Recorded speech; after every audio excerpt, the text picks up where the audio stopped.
Bismillahirrahmanirrahim. Assalamualaikum warahmatullahi wabarakatuh. Ya, alhamdulillah, hari ini kita akan melanjutkan pada materi distribusi probabilitas. Ya, adapun distribusi probabilitas ini adalah penyusunan distribusi frekuensi yang didasarkan pada teori peluang. Nah, di sini kita bisa melihat contoh distribusi probabilitas kunjungan poliklinik 100 hari. Nah, di sini kita telah mendapatkan data tentang jumlah kunjungan, di mana di sini kita dapatkan mulai dari jumlah kunjungan 40 sampai 55. Nah, kemudian frekuensi masing-masing dari jumlah kunjungan, lalu probabilitas, atau peluang yang muncul. Nah, di sini peluangnya itu didapatkan dari jumlah frekuensinya, berapa nilai frekuensinya dibagi dengan total keseluruhan frekuensi, itulah nilai probabilitas. Nah, di sini probabilitas kunjungan setiap hari atau frekuensinya dibagi dengan jumlah hari buka, yaitu atau jumlah totalnya, yaitu misalnya di sini 100 hari. Nah, masing-masing kita bisa dapatkan, kita bisa hitung berapa peluang ya, berapa peluang kunjungan yang terjadi jika misalnya jumlah kunjungannya itu 40, jumlah kunjungan 40 itu ada pada 1 hari. Nah, berarti peluangnya itu sebesar 0,01. Atau misalnya jumlah kunjungannya itu sebanyak 50. Nah, itu frekuensinya ternyata ada pada di 9 hari ya. Yaitu probabilitasnya sebesar 0,09. Nah, ini dimaksudkan untuk melihat ya peluang ke depannya ketika kita mau melakukan pendataan terkait distribusi, terkait kunjungan di poliklinik. Nah, kita bisa tahu bahwa peluang kunjungan untuk yang banyak itu, yang paling banyak itu kita bisa perkirakan dalam 100 hari itu ada 12 hari paling banyak pasien berkunjung di poliklinik itu. Nah, misalnya kita lihat di 12 hari itu rata-rata 49 dengan peluang 0,12. Nah, paling banyak ada kunjungan sebanyak 55 kunjungan, tapi itu hanya pada 2 hari saja. Nah, jenis distribusi probabilitas ada 2, yaitu distribusi probabilitas diskrit dan distribusi probabilitas kontinu. Nah, dalam distribusi probabilitas diskrit, distribusi probabilitas diskrit terdiri dari distribusi binomial, distribusi multinomial, distribusi Poisson, distribusi hipergeometris, dan distribusi Pascal. Sementara distribusi probabilitas kontinu yaitu distribusi normal. Ya, yang pertama kita bahas terkait distribusi probabilitas diskrit. Nah, yang pertama itu distribusi binomial. Nah, distribusi binomial ini sebut juga distribusi Bernoulli atau Jacob-Bernoulli. Adapun syarat yang harus dipenuhi dalam menggunakan distribusi binomial, yang pertama, tiap peristiwa hanya mempunyai 2 hasil. Kemudian yang kedua, probabilitas dari setiap peristiwa harus selalu tetap. Yang ketiga, event yang dihasilkan bersifat independen. Nah, adapun distribusi binomial ini sering digunakan di semua bidang ya. Contoh dari distribusi binomial ada jenis kelamin, sembuh tidak sembuh, setuju tidak setuju, efektif tidak efektif. Nah, itulah kenapa di syarat yang pertama hanya mempunyai 2 hasil, yaitu hanya ada 2 kategori, sembuh tidak sembuh. Bukan sembuh, tidak sembuh, atau misalnya meninggal. Nah, itu berarti bukan distribusi binomial. Kemudian probabilitasnya dari setiap peristiwa harus selalu tetap. Nah, jadi kalau misalnya dua hasil berarti probabilitasnya 50-50, yaitu 0,5 dengan 0,5. Jadi 50%. Misalnya sembuh, 50% tidak sembuh. Nah, itu salah satu contoh distribusi binomial. Nah, kemudian yang kedua distribusi multinomial. Nah, distribusi multinomial ini yaitu tiap peristiwa menghasilkan lebih dari 2 event. Jadi mulai dari 3 dan seterusnya. Nah, bedanya dengan binomial tadi, kalau binomial hanya 2 kejadian atau 2 event atau 2 hasil. Nah, kalau multinomial lebih dari 2 hasil atau 2 event. Nah, contohnya, seorang dokter melakukan pengobatan sebanyak 6 kali terhadap penderita penyakit jantung dengan hasil yang pertama yaitu sembuh sempurna, kemudian sembuh dengan gejala sisa, dan meninggal. Jadi ada lebih dari 2 event yang terjadi pada distribusi binomial ini. Kemudian yang ketiga, distribusi Poisson.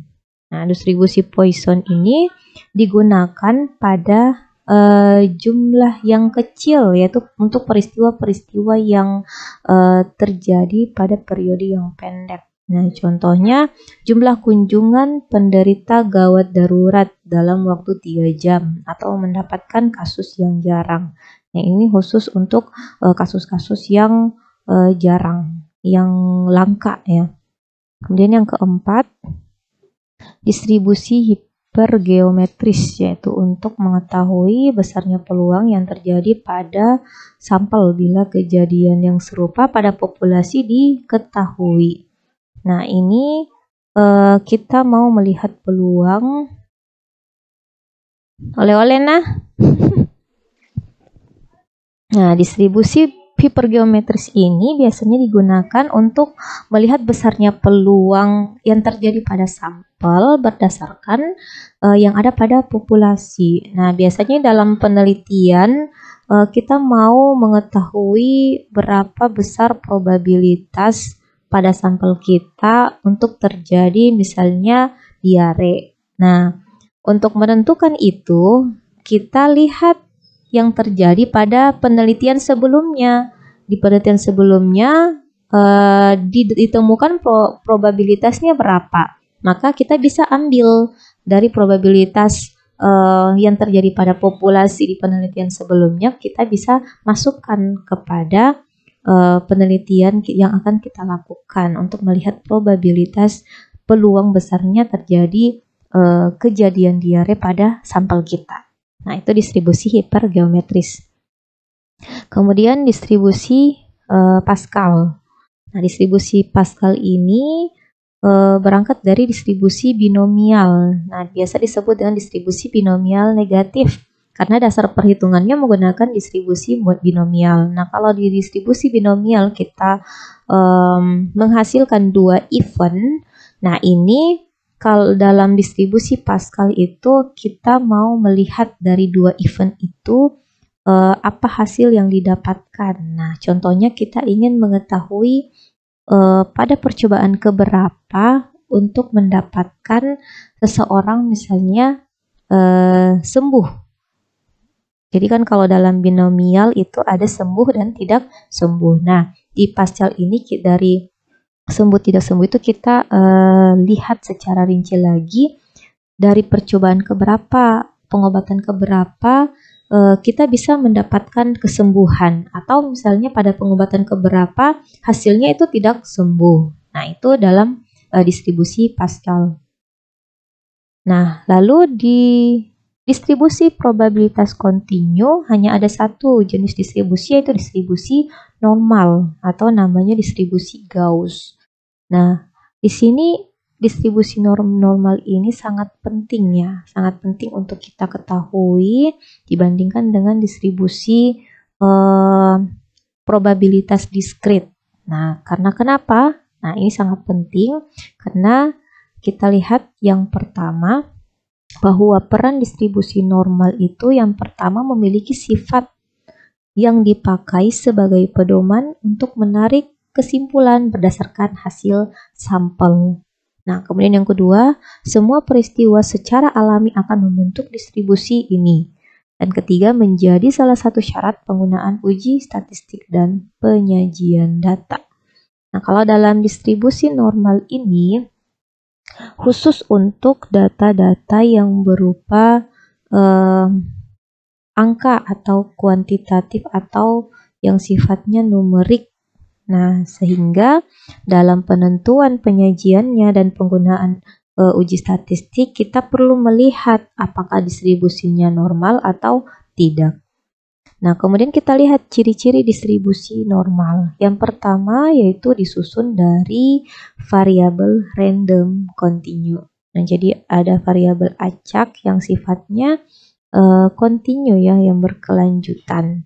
Kemudian kurvanya mempunyai satu puncak. Nah, jadi kalau distribusi normal itu kita bentuk kurvanya itu akan membentuk satu puncak sehingga nilai minnya itu terletak pada satu titik.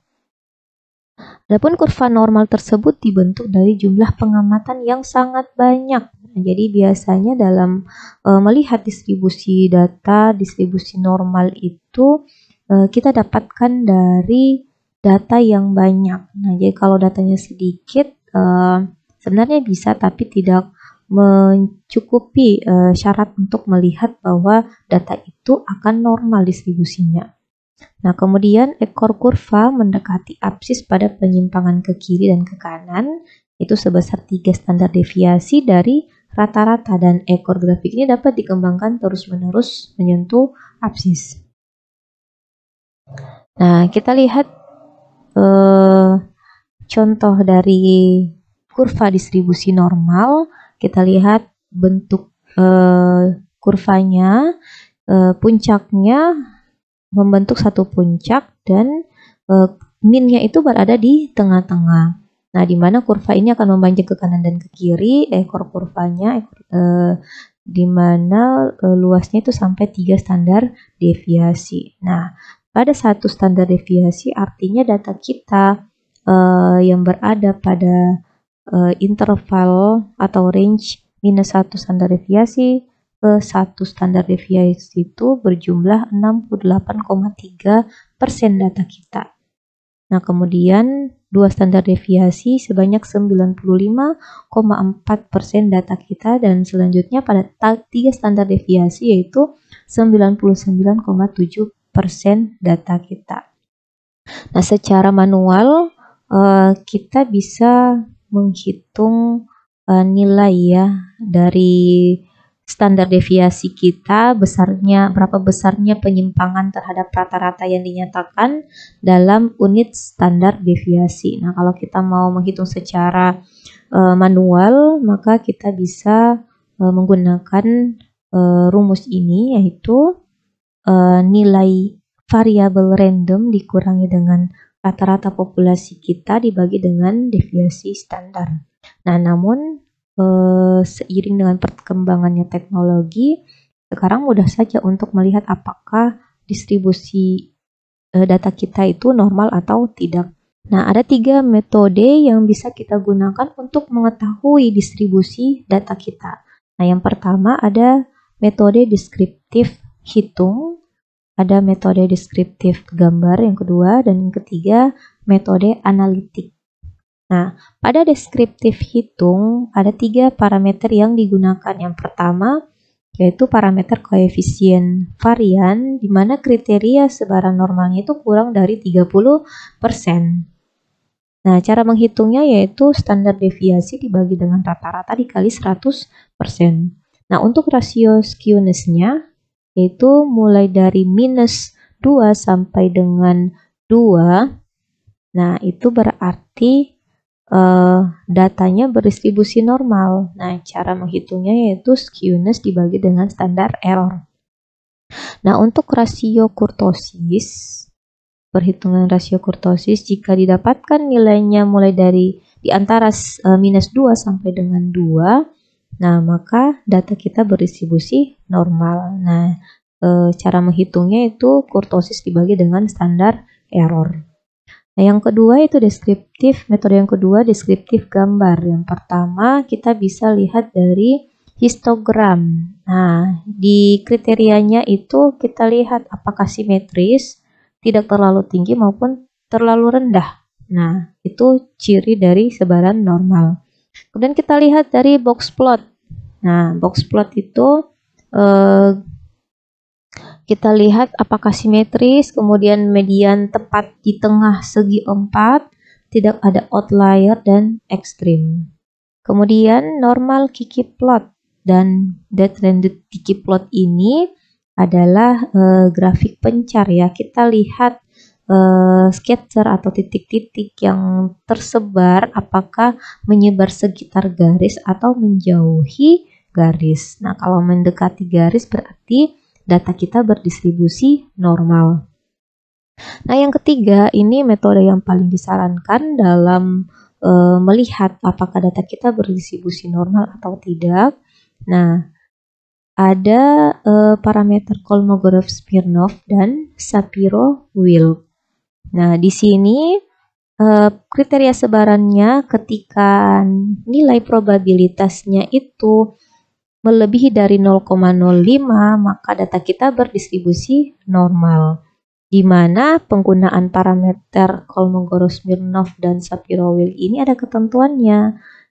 Yang pertama, jika sampel kita berada lebih dari 50 sampel atau 30 sampel, nah ini tergantung referensi yang kita gunakan ya. Kalau kita menggunakan 50, saya cantumkan referensinya. Kalau kita menggunakan 30, cantumkan referensinya. Jadi ada yang mengatakan nilai jumlah sampel yang menjadi standar untuk menentukan membaca hasil Kolmogorov-Smirnov atau Shapiro-Wilk itu ada yang standarnya 50, ada yang standar sampelnya 30. Nah, kemudian kalau Shapiro-Wilk itu kurang dari 50 atau kurang dari 30. Nah, sesuai dengan referensi kita mau gunakan yang mana. Nah, sekian kata mutiara untuk hari ini. Jika kamu melakukan satu kebaikan, Allah akan membalasmu dengan 10 kebaikan. Namun jika kamu melakukan satu keburukan, Allah hanya membalasmu dengan satu keburukan. Begitu sayangnya Allah kepada kita, maka banyak-banyaklah berbuat kebaikan. Sekian dan terima kasih. Billahi taufiq wal hidayah. Assalamualaikum warahmatullahi wabarakatuh.